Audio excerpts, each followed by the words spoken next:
Qarabağın Ajaxa məğlub olmağının 3 səbəbi. Əlbəttə ki, ağlınıza gələn ilk adam Nəriman Axundzadə olacaq. Amma mən sizə desəm ki, birinci səbəbkar Marko Yankoviçdir. Siz buna necə reaksiya verərsiniz? Xatırladaq ki, Napoli ilə oyunda qolların birinin məhz günahkarı Marko Yankoviç idi. O təzyiq altında top itirdi.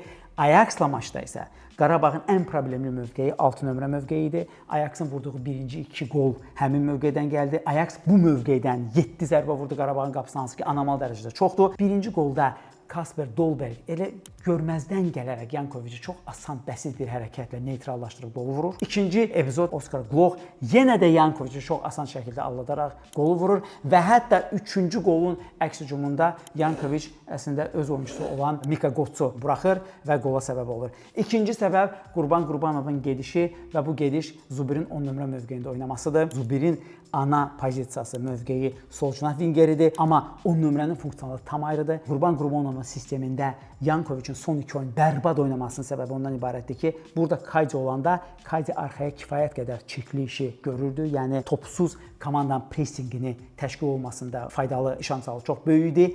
Əbəs yeri deyil ki, bəzi oyunlarda Marko Yankoviç zədəli olanda hətta Kaydi onu dayaq yarımdəfəçisi kimi əvəz edirdi. Çünki Kaydinin həmin 6 nömrə mövqeyində belə keyfiyyət vermək bacarığı var. Amma Zubir 10 nömrə mövqeyində nə hücum planında çox ciddi qatqıda ola bildi, amma eyni zamanda arxada həm Bikalyonu, həm də ki Yankoviçi çox çılpaqcasına qoydu. Və nəhayət üçüncü səbəb Nəriman. Amma burada da Qurban bəy oyundan əvvəlki intervyularında bildirir ki, Nərimanın psixoloji problemləri var, o təzyiqi hiss edir, o artıq qanı qarın məşqçilara gəlir.